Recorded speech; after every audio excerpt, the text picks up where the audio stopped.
Hit it, Phil. Da-da-da-da-da-da-da. Can it be the breeze that fills the trees with rare and magic perfume? Oh, no, it isn't the breeze. It's Jackson time. La-da-da-da. Oh. Well, hello again. This is Buck Benny speaking. I am joined by the wonderful Terry Phillips again. Terry, good to have you back with us. We have John Henderson here, and we have Kathy Fuller-Seeley. We're presenting something unique today. We're in our Jack Benny special summer, and this one, oh, look at that. I did a Jack Benny thing. I didn't even realize. I watched too much Jack Benny. Anyway, here he is hosting a different show, and it's kind of fun. I kind of like seeing Jack in this way as kind of an MC, and it kind of harkens back to maybe the early Jack Benny radio shows back in the 30s when he was with Canada Dry. And I wish we had somebody that knew more about that whole series of things. I'm not sure. Maybe we can throw it to Kathy here in a second. But anyway, it's charming to see this. And this is his first appearance on the Hollywood Palace show, and his first time emceeing it anyway, he mentions. And he does it a few times. And to me, it's just a different side of Jack to see, and it's kind of fun. Kathy, we know that you've released books on his early radio shows from 1932 to 33 timeframe, and you've had 2 volumes, and you got the 3rd volume coming out here sometime soon, relatively soon. Did you notice that similarity between kind of those early radio shows and this? Absolutely, Buck, and it goes back to what he'd been the previous 3 or 4 years at the end of his vaudeville career. He was frequently an MC at the Palace and other major vaudeville houses.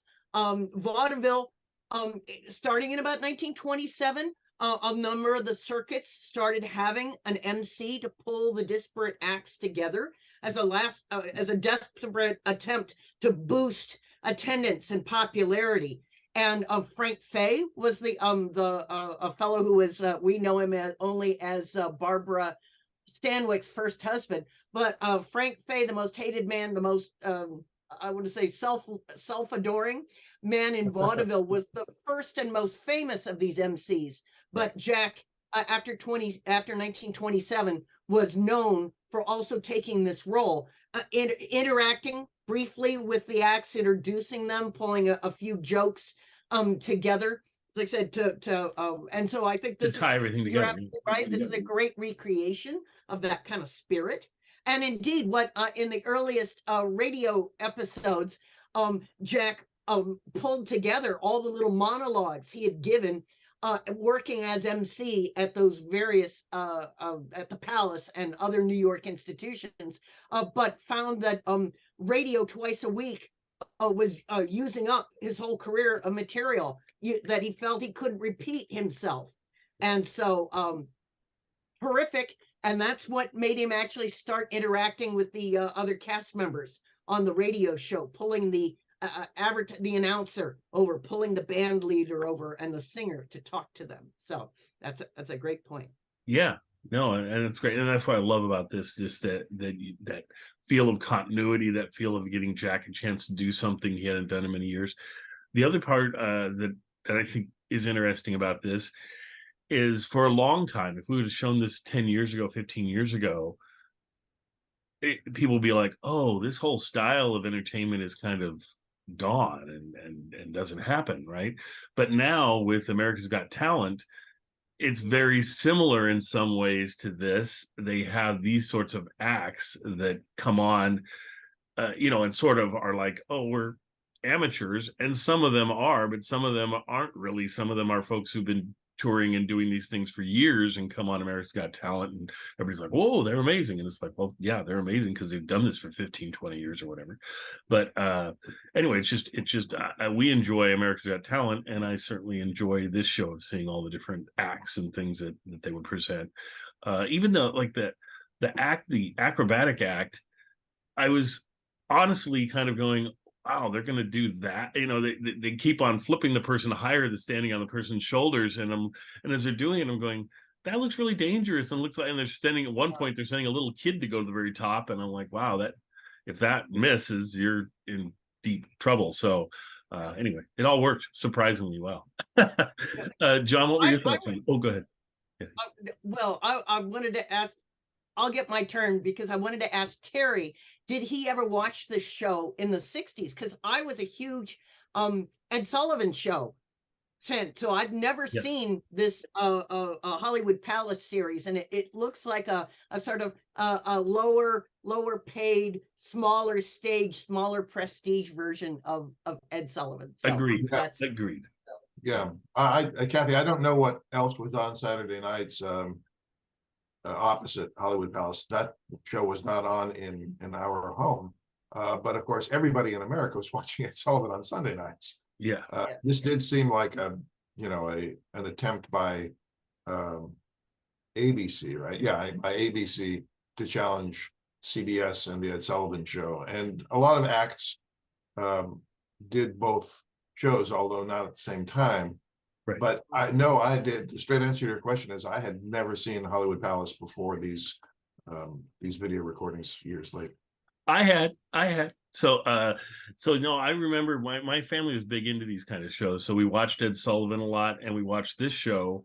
I don't remember Jack being on it or anything like that. I just remember the different acts, and I always kind of liked it. And for a kid, it was kind of a cool thing because you could be in the room with mom and dad, watch an act or two, and then leave and go do something else you want to do or whatever, and come back and catch another act.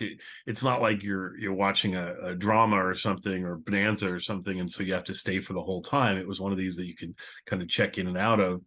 And I think that's what people like about them today with America's Got Talent and that sort of thing, is you can kind of be on your phone and looking at things, and then somebody comes on, you go, oh, I'll watch that act, and you watch that, and then you go back to something on your phone or whatever you're doing. So yeah. John, what were your thoughts on it?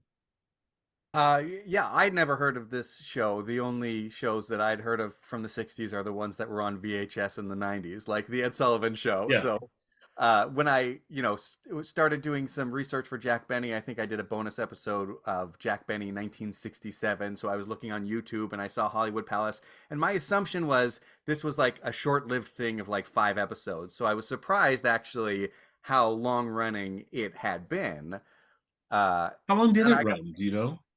I don't know. I should have. It was about 6 years. I think. I was going to say it was more than like 3, and it was substantial, and 6 is a pretty decent run for a show. So yeah. And I gotta say, I think this might be my favorite Jack Benny special, Jack Benny variety show that I've seen. I loved it so much. And I've seen a lot of Jack Benny things, so some of them I really love, but also it has some bits that I've seen before. This was, like, for the most part, totally new. It was fresh. It was in color, although the copy we have is maybe not the greatest quality in the world, but it was so fun to watch. I loved all the variety acts. I love his little comments in between. Like, sometimes he doesn't even do a whole bit. He just does a little comment like, I'm sick of that music for the intro music. And, in my opinion, which I respect, I just loved all those things. It was so much fun. And the stuff he does with the acts was also great interactions and new and fresh. And I loved it so much. Well, the one that he does with the where he's talking to the guy first about the girl he performs with, and how he's just wondering if does she like eat, and she eats, and the whole thing, and that's a playful, fun bit that you could see coming from a mile away where it was going to go. But the stare he gives the guy when it turns out it's his wife, it was just a fabulous stare. Yeah, and it's long. It was great. It was, you can tell the guy is like, when should I break off and just leave or whatever? And because I'm supposed to stay, because Jack likes to do these long stares. And so I think that makes it go just a smidge longer than even anyone was expecting. But it's if you like Jack's timing pieces, that was a beautiful that's great show and of it. It's a live audience. There's live energy. Even the fact that guy comes out and he's still panting from his stand. Yes, and then Jack blocks his head for it. I love that. I thought that was such an interesting dance too. I mean, oftentimes we see on these 60s shows women dancing. It's not often you see men dancing, and I thought it was very entertaining. Yeah. I got to tell a personal story. You don't have to, but we'll let you. One day, I was downstairs with my wife. We were working on some chores or whatever. Kids were outside in the front yard playing, and one of the kids comes out and she's like, "Oh, I got hurt." We're like, "Oh, there." They were young. They were toddlers at the time. I got 4 kids. And so then we keep doing our chores, and then, you know, another kid comes down. She's like, "Oh, I got hurt." I'm like, "Okay, well, what were you doing?" And they're like, "Oh, we were just playing on the teeter-totter." I'm like, "Okay, that's fine." And then I think I go upstairs, and when I get there, there is my youngest, who at this time is like 3, maybe 2, and my oldest is about to jump on the other end of the teeter-totter. So we ran out. We stopped them just before the big flip. They were So going did you do that thing where she flipped and you catch it? They were going oldest to youngest, and we just caught it before the youngest got blown across the yard. Oh my goodness. So that watching these acrobats definitely brought me back to that point. I gotta say, now maybe it's just the recording we have, but I don't think so. Jack Benny says they're going to do something that's never been done on television before. They're going to do a triple flip and land on the shoulders of the 4th man. They go to do it, and they cut right before they land. Now, did something go wrong, or do they just have a really bad editor? Because I got to say, like, that was a real letdown. Yeah. I don't know, Terry, maybe you've got some. Yeah, I agree with you. I was wondering that same thing. And speaking of bad edits, near the very beginning of the show, there was this weird cut to the back of the set. I have no idea what was going on. Yeah, I thought maybe they hadn't pasted in a commercial. A sponsor's It was live. name. It was live television, so yeah, I don't know. Yeah, that's all I can figure out with the flip thing, is that it did go wrong, and maybe they had their 8-second delay, or what. I don't know back then if they had. Well, I don't think it was live, was it? Oh, it wasn't live? Oh, I don't know. I mean, it was a live. It was a live performance, but it could have been wasn't a live broadcast. Yes. Yeah. So something might have gone wrong, and then they got it together as best as they could. Yeah, probably. And it almost maybe seemed like his voiceover might have been added later too, but who knows? That's possible. Yeah. Well, and speaking of the strange shots that you get of something, I was watching the Grammys, and there's just this performance. I watch it probably, I don't know, at least once a year. That is Saint Vincent performing with Dua Lipa, who's really, they're both huge, and they are performing each other's songs, and then they do it together, and so it's just it's a beautiful presentation to watch, the way they do it, the way they play off of each other. They noticed like that they happen to have the exact same like haircut, and so they looked very similar, like almost sisters sort of thing. And so it's fun. But as they're doing it, you know, you've got the guy who's filming it on some sort of steady cam or something, going around them, right, to do a circular loop sort of thing. It's a great look. It always is when they do that. But all of a sudden the camera goes and dips and like points to the ground and then comes back up, and you totally know the guy tripped over a cord or something, and it's live, and so they can't. So it's like this beautiful.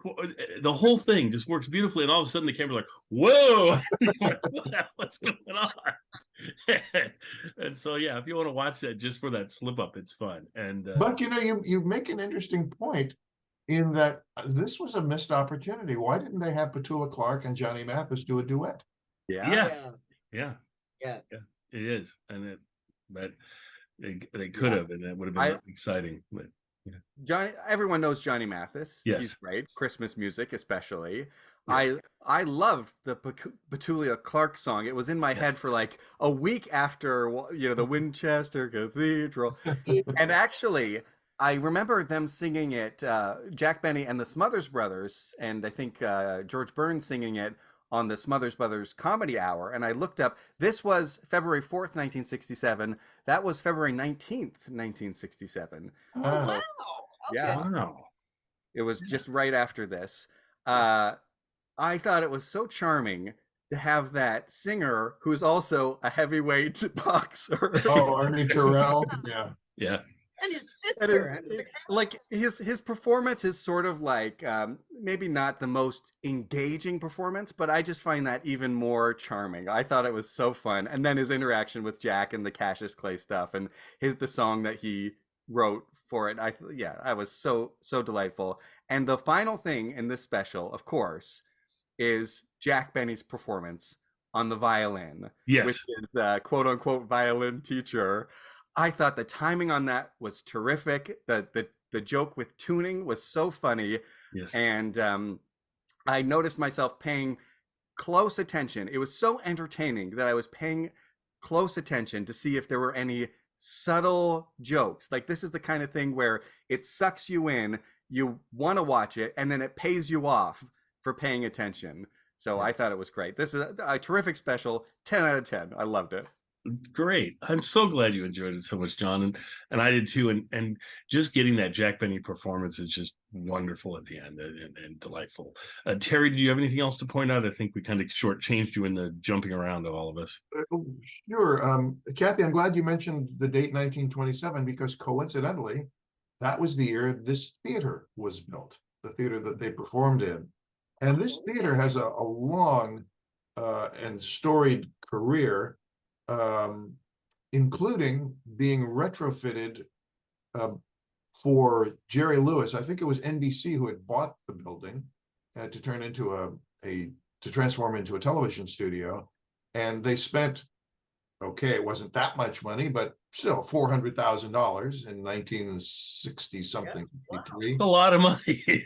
But then Jerry Lewis decided he needed it to be remodeled again, and they spent $4.5 million for him. Wow. All kinds of crazy stuff for a series that he was going to do, and the series bombed, and they canceled it. And so there's a lot going on in this building before this Hollywood Palace series is produced there, including, by the way, this is where Richard Nixon's famous Checkers speech was produced. So a lot to say about the building itself, but more than the building, of course, were the acts, and the one that I want to talk about is Ernie Terrell and the heavyweights. Yeah. And Ernie Terrell did fight Muhammad Ali. Before that bout, he kept calling him Cassius Clay, and they actually nearly came to blows there. There was a bit of a confrontation between them. Oftentimes boxers will do that as part of the act, but it seemed to me that they really were in each other's face, and that Muhammad Ali was offended that Terrell kept calling him Cassius Clay. And then following all of that, and Cassius Clay, by the way, which is the name he was still boxing under, but Muhammad Ali did beat Terrell in that fight that they talked about. It went 15 rounds, and it was a unanimous decision. But how did his album do? Now I'm not so sure about. Terrell seemed to get hurt in this, and part of the public reaction against Ali was that neither he nor the referee stopped the fight, that he kept pummeling him.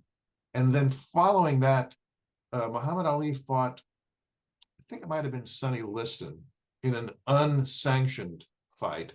And so he was stripped of his title. This is before the Vietnam War stuff. And so Terrell got to become heavyweight champion because he fought somebody else who was by default or whatever. Wow. Yeah, well, he was next in line to get that title. But this was an attempt, I think, by Terrell's people to raise his public profile and give him a little bit of a positive bit of PR. Yeah. But going into that fight, it all, you couldn't possibly overcome all that with this. The rest of it, I completely agree with you. This was like an alternative to the Ed Sullivan Show, and John, I completely agree. It was a lot of fun to watch yet another tremendous variety show, which I miss. There aren't shows quite like that anymore. Haven't been for a long time, and and Jack was an ideal MC for it. Yep. The only thing that didn't connect with me, and it's not I didn't hate it. I really wanted to like it more than I did, was the Nitwits. And I know I was that going to ask if anybody knew about the Nitwits. So. yeah, we were talking to Zach Eastman before we started recording, and he said that was the one part that he really liked. So I It guess was his favorite. Yeah. So maybe it's too bad he wasn't that's here to talk about the Nitwits. So yeah. Well, they were like Spike Lee. Yeah. Spike Jones. Spike Jones. Yeah. Yeah. I don't think they directed. I do that all the time too. It's my Spike Lee and Spike Jones. So I'm glad it's not just me. Does anybody know about like the commercials? You know, they used to have one sponsor who sponsored a whole show. This seemed more like modern commercials, but they were sort of like from the same company. Maybe what do you know about the commercials in this episode? Well, the toothpaste was Crest, and was that and there was a Zest. shampoo and Oh, hand yes, wrap. that's what, I those, assume they were all from like, I don't know, Procter and Gamble or Yeah, I something. would assume they're all the same And company. then American Tobacco. You had all the American Tobacco products except Lucky Strike cigarettes, who of course sponsored Jack Benny. Yeah, Lucky Strikes had really tanked out, so they were pushing their other brands. They're So very friendly. it's a very good question, John. And again, it shows that many things in 60s TV were shifting. That since this was a regular series and not a special, that many of those shows had moved to multiple sponsors. The Ed Sullivan Show had like 3 different sponsors during the hour.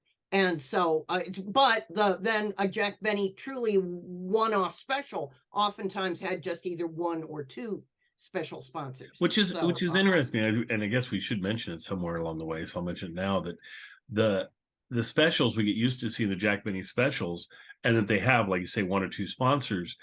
But even at the time, that was a unique thing. It was like there would be big show, the sponsors were looking for a prestige show that they could put on, and Jack was considered one of those prestige shows, and that's a pretty big testament to him and his drawing power, and the fact that when we talk about these, Kathy is always saying they were some of the biggest shows of that year, drawing in lots and lots of viewers for Jack Benny specials, which is pretty neat.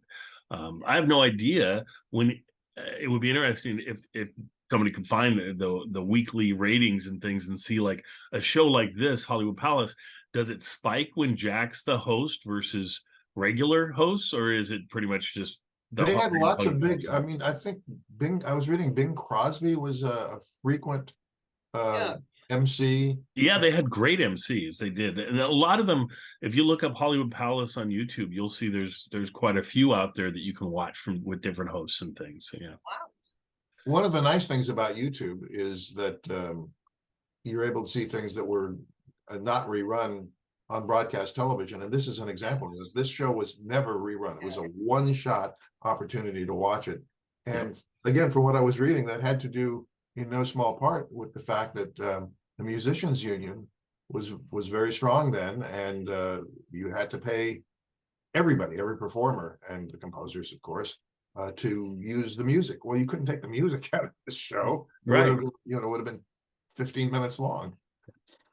I think it's so interesting now how on new shows, so many of their theme songs will be like one note, and so you can't, like, they don't have to pay anybody anything. They don't have to pursue the rights later when they release it to video or anything like that. So, and I think Lost sort of they had that one note piece or whatever that introduced the show Lost, and I think since then a lot of shows have gone to that. You very seldom do you see shows that actually have full-blown theme songs that is their thing, and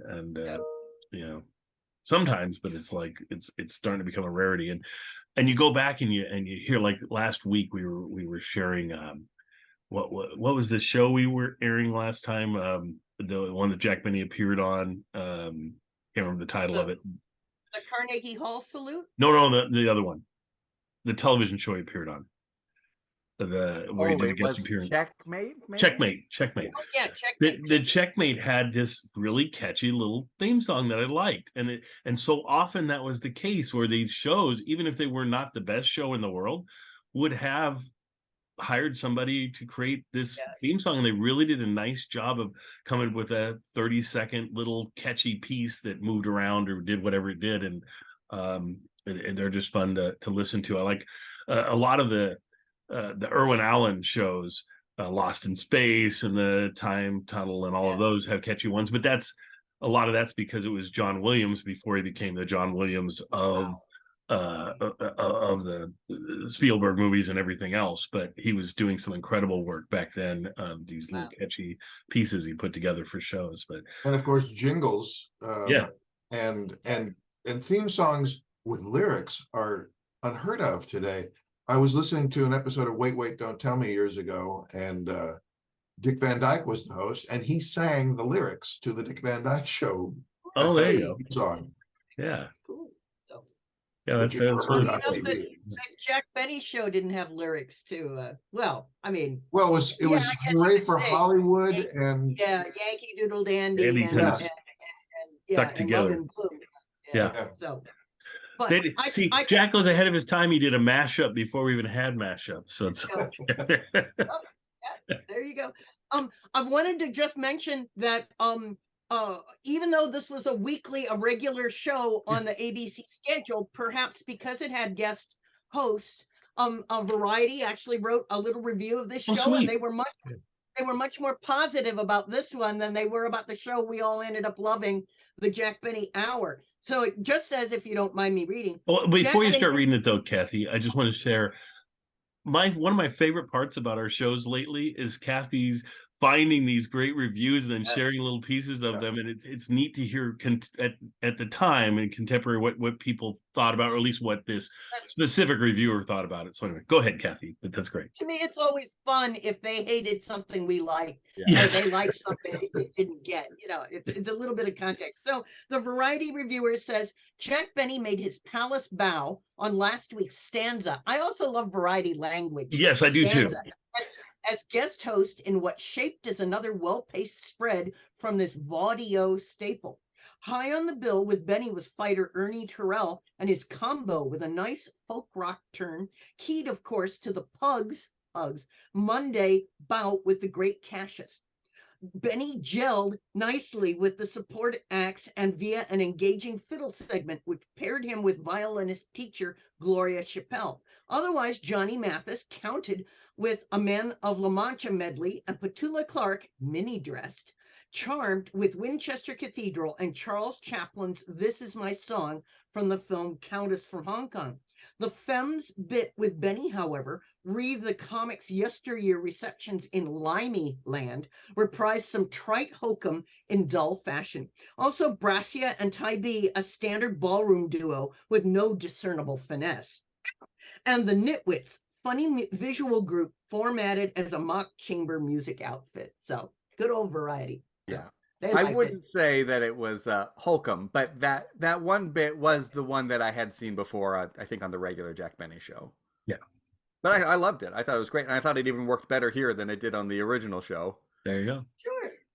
There you go. So, there we go. Benny never ceases to surprise me that sometimes you'll see a bit that he's done a lot. And all of a sudden, the 12th time he does it will be like the best time. And it's he tops it somehow, or he just delivers it better, or whatever it is. So I think that's one of the things that keeps bringing us back to Jack and enjoying him, is you just never know when you're going to find some magical performance that he does in some random show somewhere that you go, that was worth my time to see that bit anyway. So yeah, thanks everybody, and we'll bring you another one of these palaces as well that Jack hosts, at least another one, so that'll be fun too.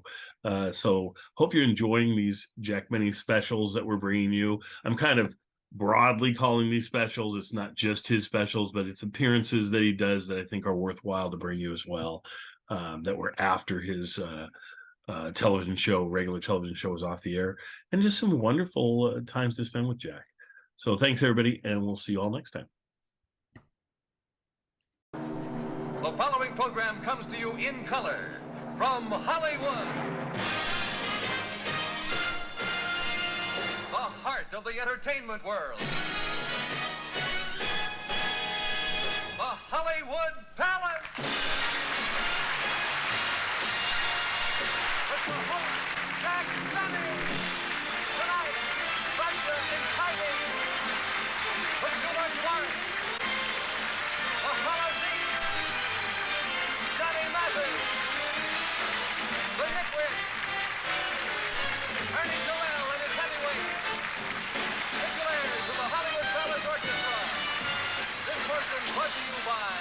Zest. Now with a zestier, cleaner feeling than ever before. New Zest. And by new Favor Furniture Polish with lemon wax. It's good for the wood because it's wax. New from Johnson's Wax. We'll return to the Hollywood Palace after a word from one of our sponsors. You just spilled water on your stereo and the shine wiped right off? Malnutrition. Feed your furniture Favor. It's good for the wood cause it's wax. Not oil. Only new Favor has lemon wax. Good for the wood cause it's wax. That finish won't shine because you can't get it clean. Wrong diet. Feed your furniture Favor. It's good for the wood cause it's wax. Favor. We turned the 4th Street gang loose to prove the extra power of Crew Bathroom Cleaner. Through the window, watch Crew cut through stubborn bathtub ring without scrubbing. Crew powers it off, then wipes clean without rinsing. Half the work of powdered cleanser, and Crew's the only leading bathroom cleaner that kills bathroom germs by 100% on contact. Get Johnson's Crew, the extra power bathroom cleaner. And now, from the Hollywood Palace, here is your host, one of the most famous personalities in the world of entertainment, Jack Benny!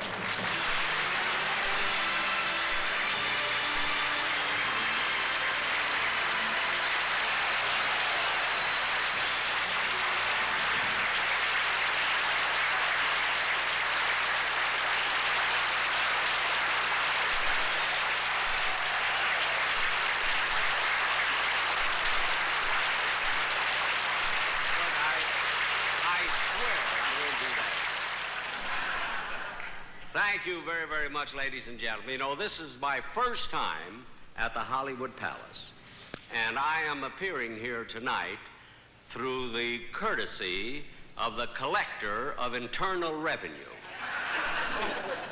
Because I found out that it makes no difference what I earn here tonight, that after I pay all my expenses and my taxes and everything, I'll only be able to keep out of the whole thing maybe 6% of my salary. See, that's kind of silly because I have to pay my agent 9%. And even though I'm making my first appearance on this show, I must say I'm not a bit nervous. In fact, I haven't been nervous at all. Nothing bothered me. Because all day long I kept thinking of that wonderful line of Georgie Jessel's when he said, "There is nothing to fear but fear itself."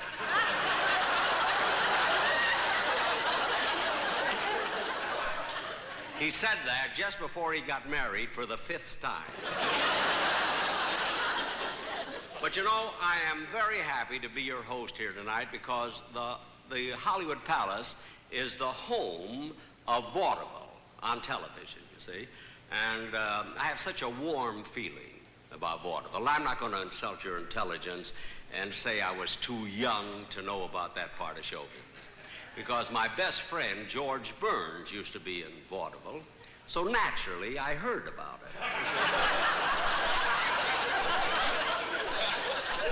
But I'd like to tell you the real reason I'm here tonight. First of all, I love this show. Now, my wife, Mary Bird,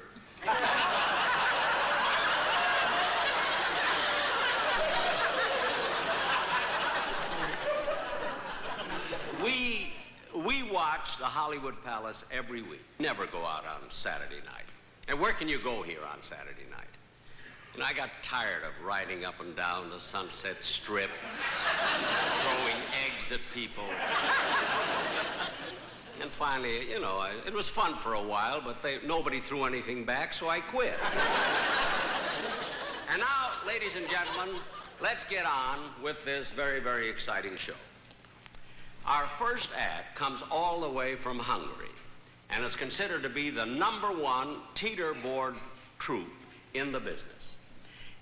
Tonight is their first appearance on American television, the Holases.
Now you're about to see Laszlo Halasi in a feat that until now was considered impossible.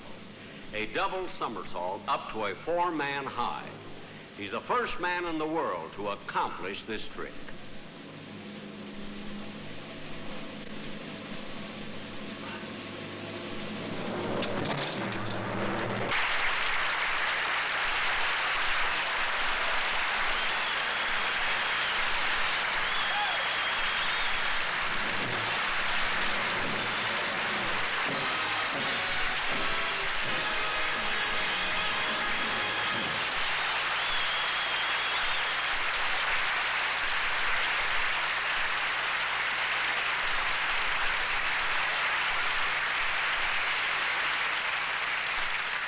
Well, as Bob Hope would say, how about that? Imagine a man making 2 somersaults and landing on the shoulders of the top man. That's about 24 feet high, you know. Now, the only other 2 fellas that I know of who could do that trick would be Phil Harris or Dean Martin. And they wouldn't need the other 4 men. You know, they're all alone, you know. And now, ladies and gentlemen, the next act, in my opinion, which I respect, is one of the most talented and attractive dancing teams in show business, Brascia and Tybee.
Milton Berle would say, how about that? Hey, Brosky, Mr. Brosky, come back here a minute, will you?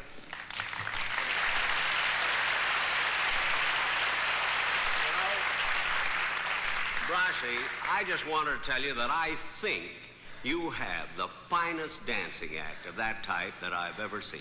I really mean it. Thank you very much, Mr. Benny. And I must say your partner is very charming.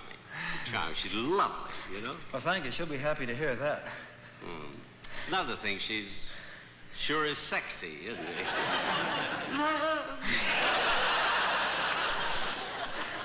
Let me ask you something, because I haven't seen her around so much. Does she like to go out, your partner I'm speaking, does she like to go out after the show at night, you know, have a bite to eat or go to a nightclub or anything like that? Does she ever do that? Oh, yes, I imagine so. Uh-huh. Well, does she take a drink occasionally? Does she like to take a drink? Oh, yes, occasionally. She does, huh? Yep. Wait a minute. I can't stand this any longer. Thank you. You have to I'm not doing this for you. I don't want to get it on my suit. No, I paid $90 for this suit. I got 9 pair of pants with the suit. Well, listen, I was talking, what was I saying? Oh, yes. I was wondering if I asked your partner, I'm really crazy about her, if I asked her to go out with me tonight after the show, you think she would? Well, no, I don't know. Why don't I call her out here and you ask her yourself? All right. Okay, good.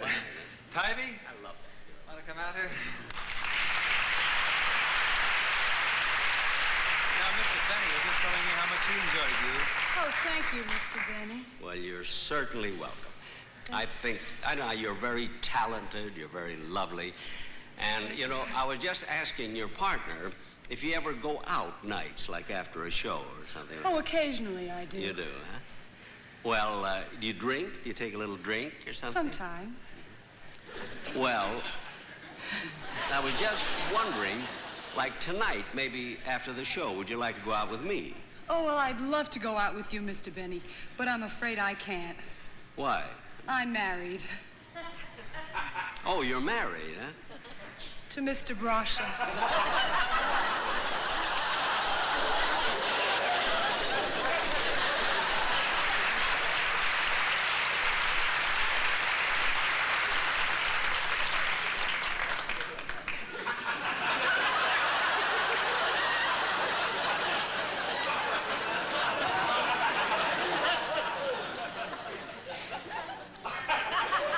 I'm sorry, Jack. I did the best I could.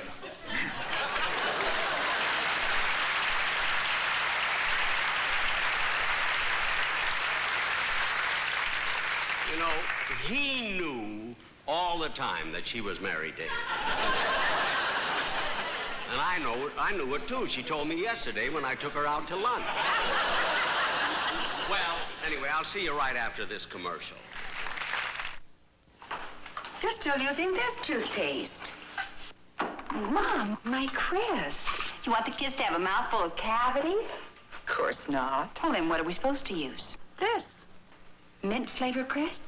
New mint flavor Crest joins regular Crest, both with fluoride, the most effective cavity fighter ever put in a toothpaste. Have checkups, watch treats, and brush after eating with Crest. Mind if we decide which Crest we use? Oh, you know I never interfere. Take deodorant zest into your shower.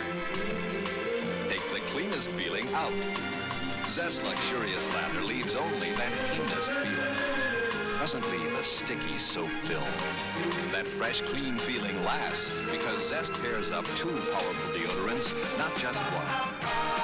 Take deodorant Zest into your shower. You'll take the cleanest feeling out.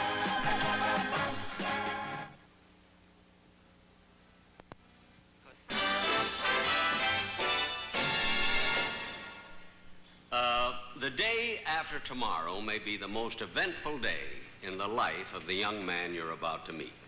For just 48 hours from now, he'll be stepping into the ring at the Astrodome in Houston, Texas, and challenging Cassius Clay, or should I say Muhammad Clay, or Ali, I don't know, for the heavyweight championship of the world. But win or lose, he's a fellow who's going to do all right. because besides belting out his opponents, he also belts out a very good song. And here he is from Chicago, Illinois, weighing 210 pounds, with his own musical group, performing their newest record with words and music by Ernie Terrell. Here he is with his sister Jean and his two brothers, Ernie Terrell and the Heavyweights. With the hammer and a nail, With a hammer and a nail, with an axe and a saw, with an axe and a saw, with a pencil and a ruler, with a pencil and a ruler, and my old grandma, and my old grandma, yeah. Grandpa built a house So so strong, a place where they call home. It's where my mama and my daddy told me I was born.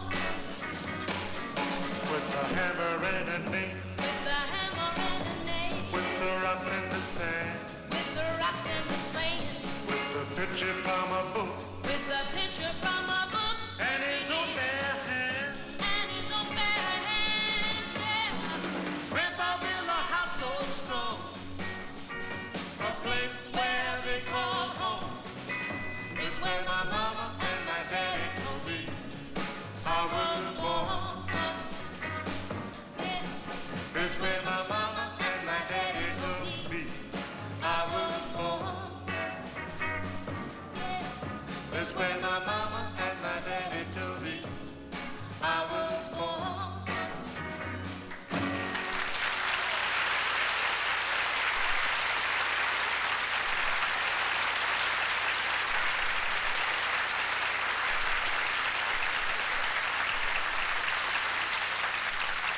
Ernie, I'd like to ask you about. I'd like to ask you about your fight Monday night against Cassius Clay. Do you have any special strategy in mind? You know. I'm gonna watch my opponent's feet. You're gonna what? Did you? Watch my opponent's feet. You're gonna watch your opponent's feet. Well, who are you fighting? Fred Astaire? You're gonna watch his feet. But you know, Ernie, that Astrodome where you're gonna fight Clay is quite a place, you know. That dome is magnificent. Have you seen it? No, but I'll let Cassius tell me about it. What? He'll get a better view from his back. Well,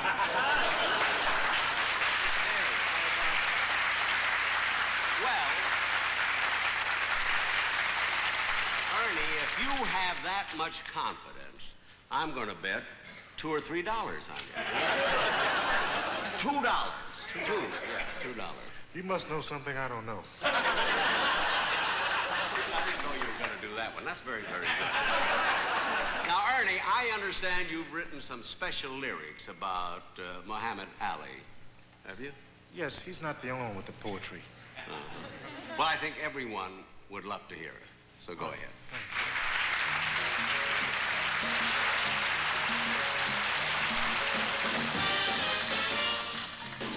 Won't you come home, dear Cassius? Won't you come home? I've trained the whole year through.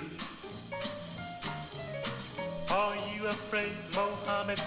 Are you afraid of what I'll do to you?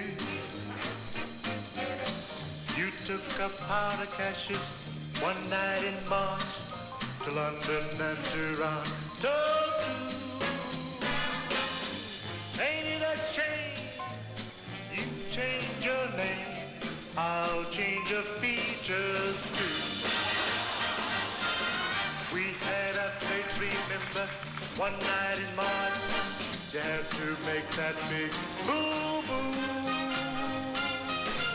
Ain't it a shame you change your name? I'll change your features too.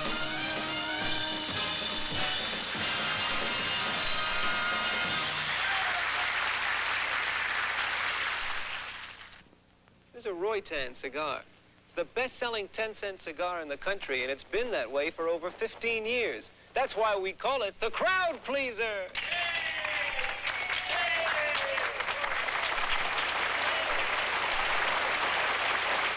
You know, Roytan has a flavor as big as all outdoors.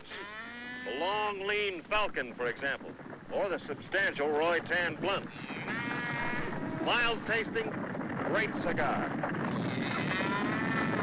It's so popular, we call it the crowd pleaser. Sometimes you just want to stop and relax and have a good tasting cigar. Roy Tan. It's America's best-selling 10-cent cigar, you know. That's why they call it the crowd pleaser. Huh? How about that, huh? Roy Tan is made by the cigar crowd at the American Tobacco Company, who say you can please everybody.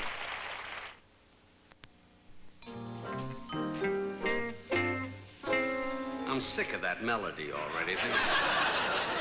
Ladies and gentlemen, I don't think there's been a more exciting or gratifying success in the field of popular music than that of this charming girl from England. Now, just starting 2 years ago with her first big hit, Downtown, she's had one smash after another. Now, she's here to sing for us tonight, Miss Petula Clark.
Thank you very much, everyone.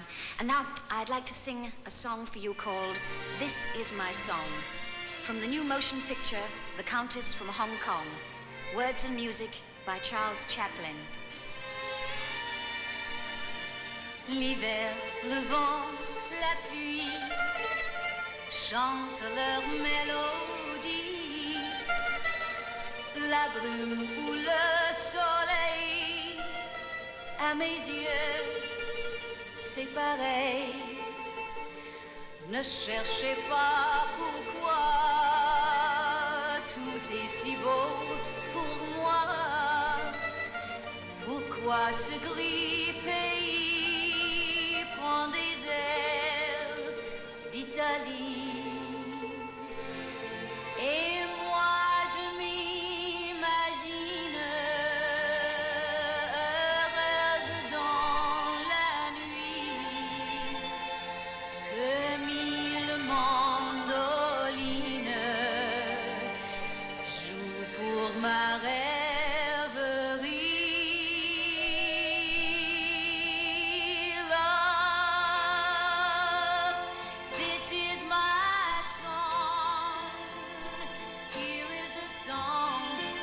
serenade to you. The world cannot be wrong if in this world there's you. I care not what the world may say. Without your love, there is no day. So love, this is my song. Here is a song, a serenade to you.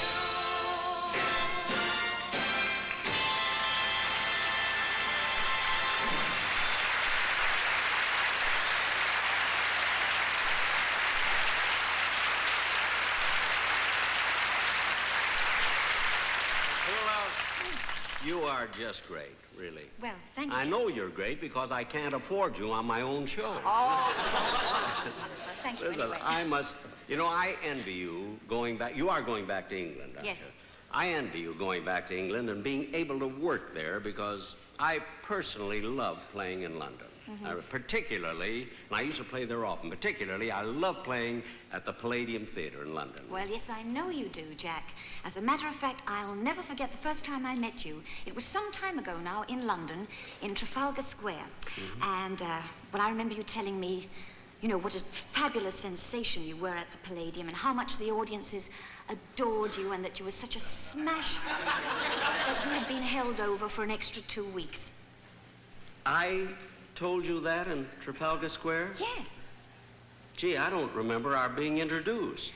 Well, we weren't. You were stopping people at random and...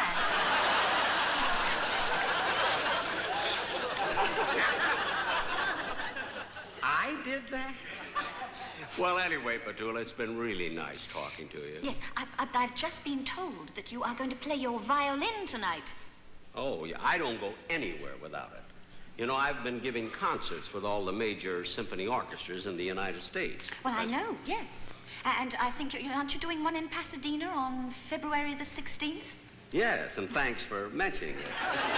Although I told her to. But anyway, and Petula, if I had known, now this is true, if I had known that at some time I was going to be a concert artist, concert violinist, I would have kept my real name, which is not Jack Benny. I was born Kabelski.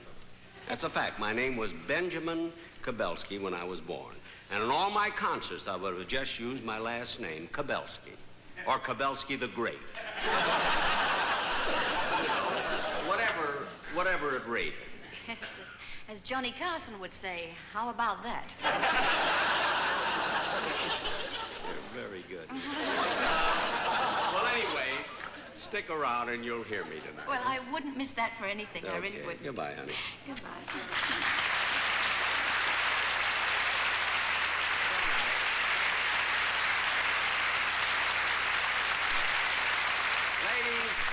Ladies and gentlemen, in the second half, besides Kabelski, the violinist, we will have Johnny Mathis and the very popular Nitwits. We'll be right back.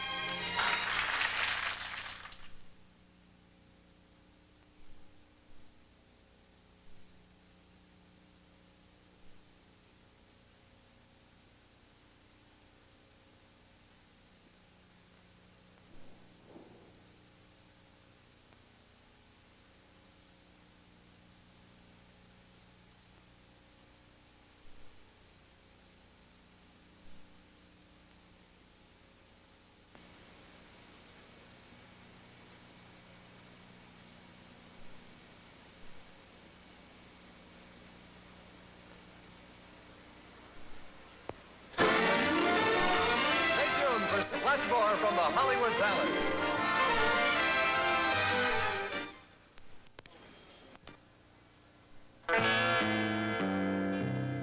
Ever since we brought out the 7-minute cigarette, Pell-Mell Gold 100s, people have been trying to find out what makes it tick.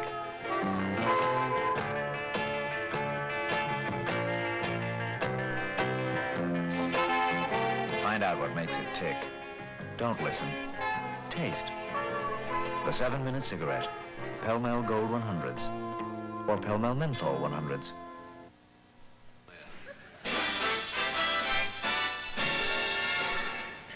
And now, ladies and gentlemen, we go into the second half of our show, which is entirely different than the first half. By that I mean we won't repeat anything. Now, I'm delighted to welcome back those hilarious musical gentlemen, the Nitwits. They have something brand new. They have just organized a glee club. And here they are, the Nitwits.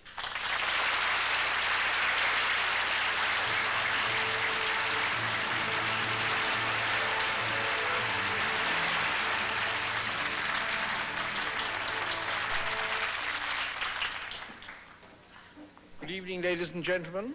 We're going to perform for you tonight Haydn's Symphony Number 41 in C, the Surprise Symphony. Ready.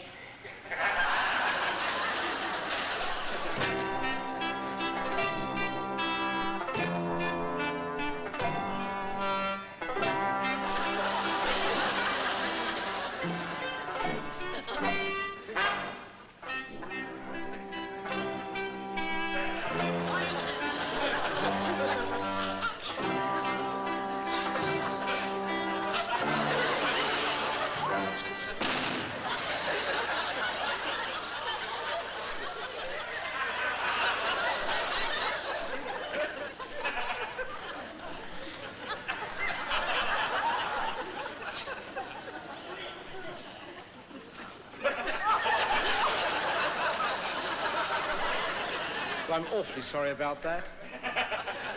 We shall carry on now with the second item. The Duke of Dewsbury will perform the Post-Horn Gallop.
Thank you. Now the chorale. We have our singers who will sing you Cool Water. Gentlemen, please, the balance.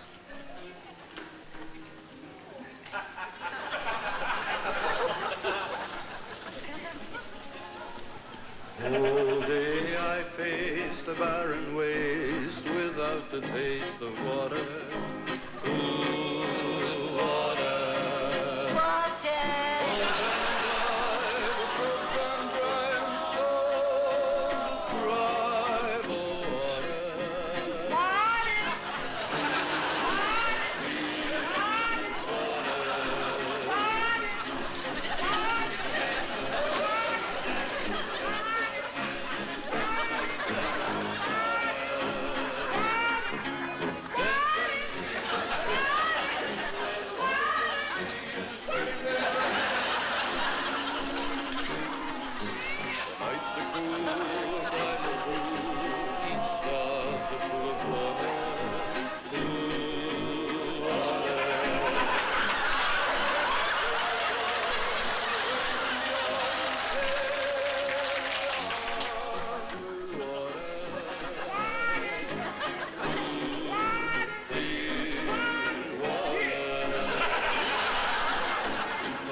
and it's waiting there for me and you. Shadows sway, six foot say, tonight we'll break the water, cool water. And well there he'll hear our prayer and show us where there's water. Cool, clear water. Keep them moving and don't you listen to them down. Press the buttons and with water. Then can you see that big green tree where the water's running free and it's waiting there for me and you? Cool, clear.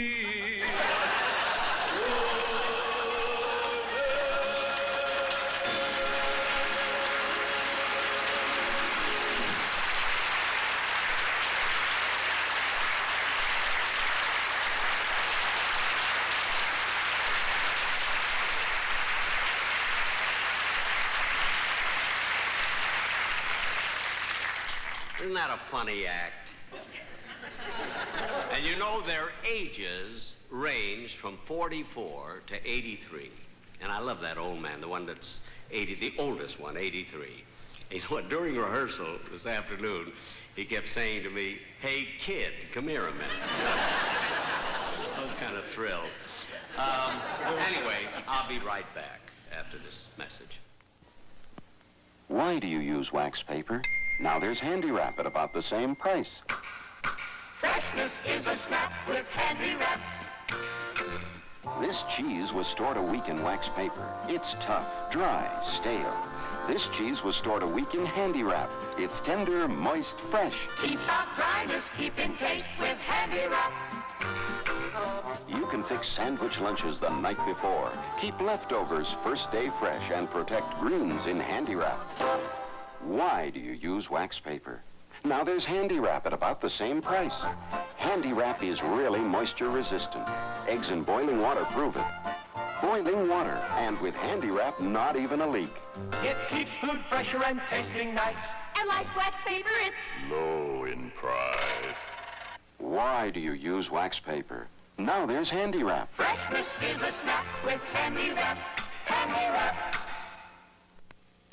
And now, a young man who ranks among the great singers of today, and he keeps getting better and better all the time. Ladies and gentlemen, Johnny Mathis.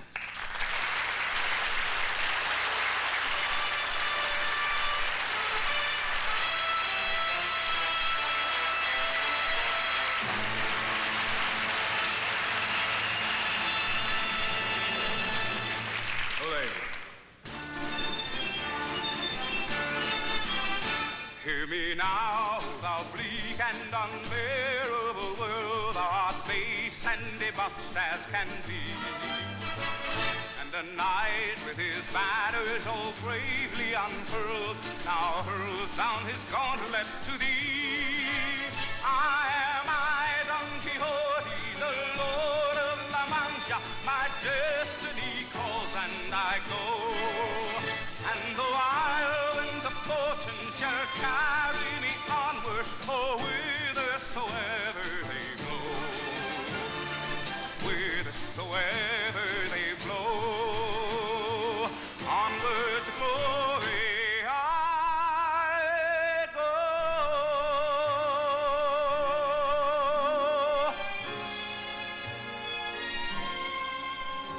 I have dreamed thee too long, never seen thee or touched thee, but known thee with all of my heart. Half a prayer, half a song, thou hast always been with me, though we have been always apart. Dulcinea, Dulcinea, I have sought thee, sung thee, dreamed thee, Dulcinea. Now I found thee, and the world shall know thy glory, Dulcinea.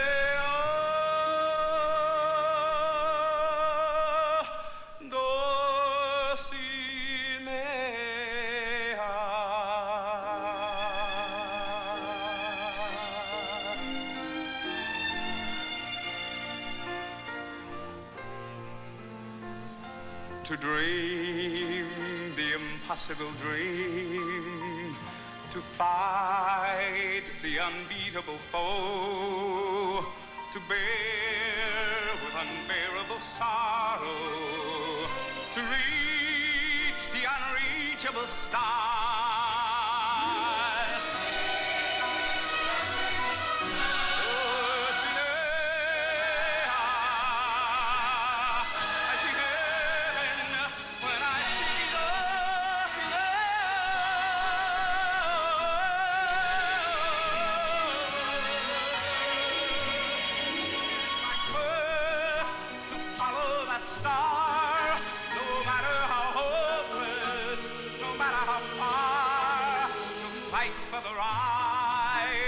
Question or pause, to be willing to march into hell for a worthy cause.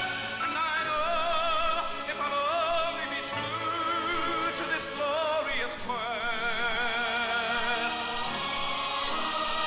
that my heart will lie peaceful and calm when I'm laid to my rest.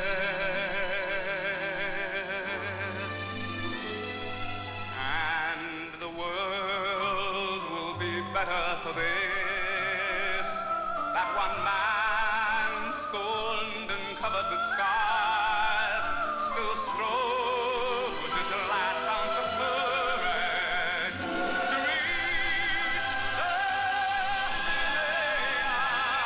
to reach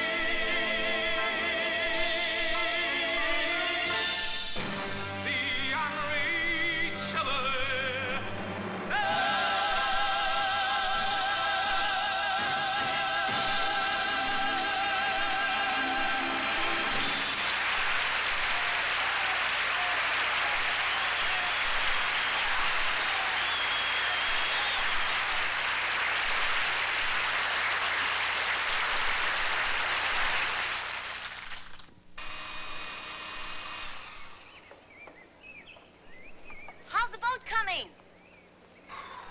Oh, the boat's ready, but I'm not. Oh, what a stomach ache. Uh-huh. That was some celebration last night. Yeah, enough to launch 2 boats. Follow me. Here's just the thing to put your stomach back in working order. Pepto-Bismol. Yes, Pepto-Bismol, because it has coatability for soft, smooth coating action that gets between you and stomach distress. Look, Pepto-Bismol has coatability that spreads like a creamy blanket of relief throughout your irritated stomach, soothes away upset stomach, nausea, and distress in the lower tract. Coatability in Pepto-Bismol gives you this special kind of relief.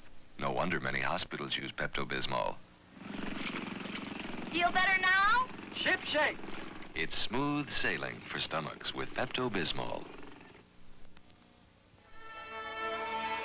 And now, ladies and gentlemen, the Hollywood Palace proudly presents America's foremost violinist, Kubelski the Great.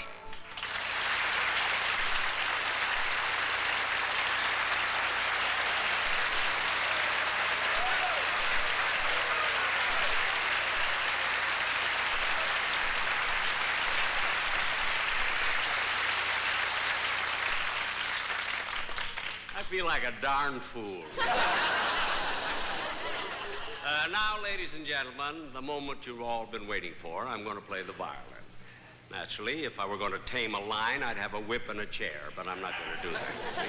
Now, this is a real Stradivarius violin, and it's been in our family for years and years and years. My great-grandfather gave it to my grandfather gave it to my father, and my father sold it to me. He was tighter than I am. Well, I had to learn someplace, you know. Well, right now, ladies and gentlemen, I'd like to introduce the one person whose encouragement has made all my musical triumphs possible. Ladies and gentlemen, my wonderful violin teacher. Oh, Professor.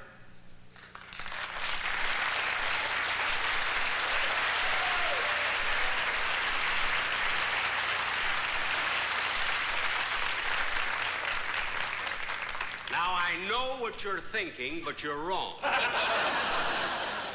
This is really my violin teacher. And her name is Miss Gloria Chappelle.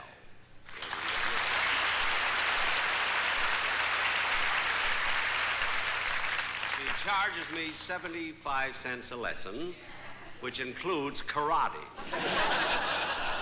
Karate and violin together. Gloria, it was wonderful of you to come here tonight. It was my pleasure. And you know, I've been studying with you for almost 2 years now, and I want to ask you something. Why do you continually have me go over the same exercises again and again and again? Well, Jack, I'm only trying to improve your technique. Oh. I must say, when you give a concert, there's one thing you have really mastered. I've mastered something on the violin? What? What? What? Well, like high foots. What? What did I master? What? Like high foots, you hold the violin under your chin. What'd you say? Repeat. I say like high foots, you hold the violin under your chin. Now cut that out!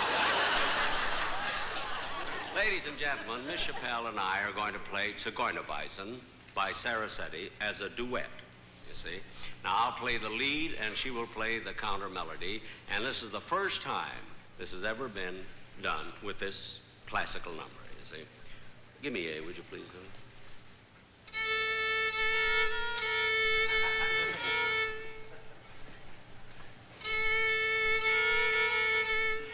That's fine.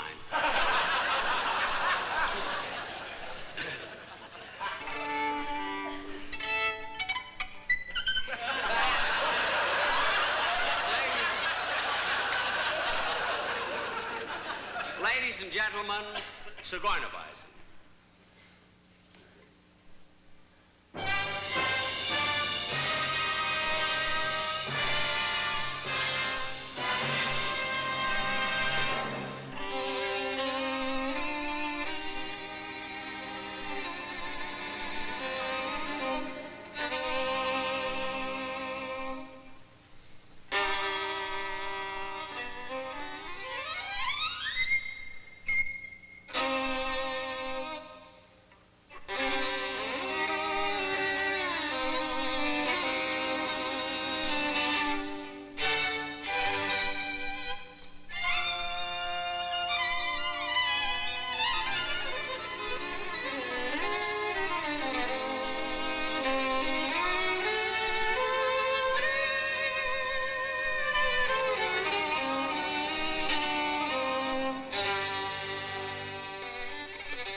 If you could put Terryton's charcoal filter on your cigarette, well, if you could put Terryton's charcoal filter on your cigarette, you'd have a better tasting cigarette. Of course, we can't guarantee it'd smoke as smooth as a Terryton. Face it, if you want your cigarette to smoke as smooth as a Terryton, it'll just have to be a Terryton. A new Terryton 100 with the charcoal filter. Now, isn't that better?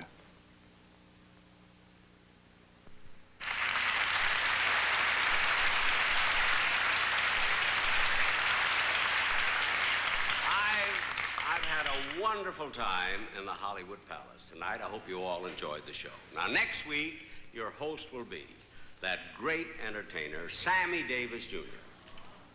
Good night.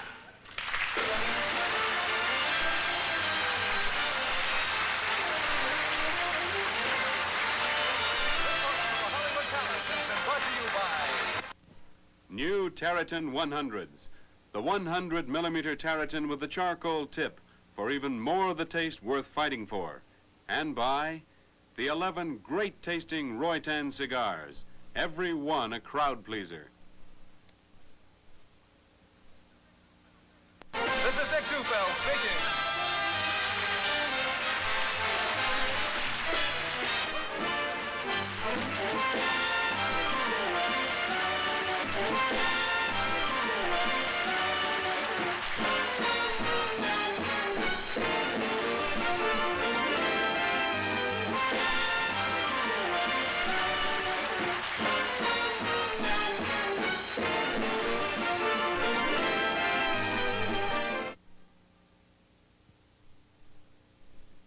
People in Eastern Europe. Without Radio-Free Europe, communist propaganda could be their major source of news. Could be bad news for you. Shouldn't they hear both sides?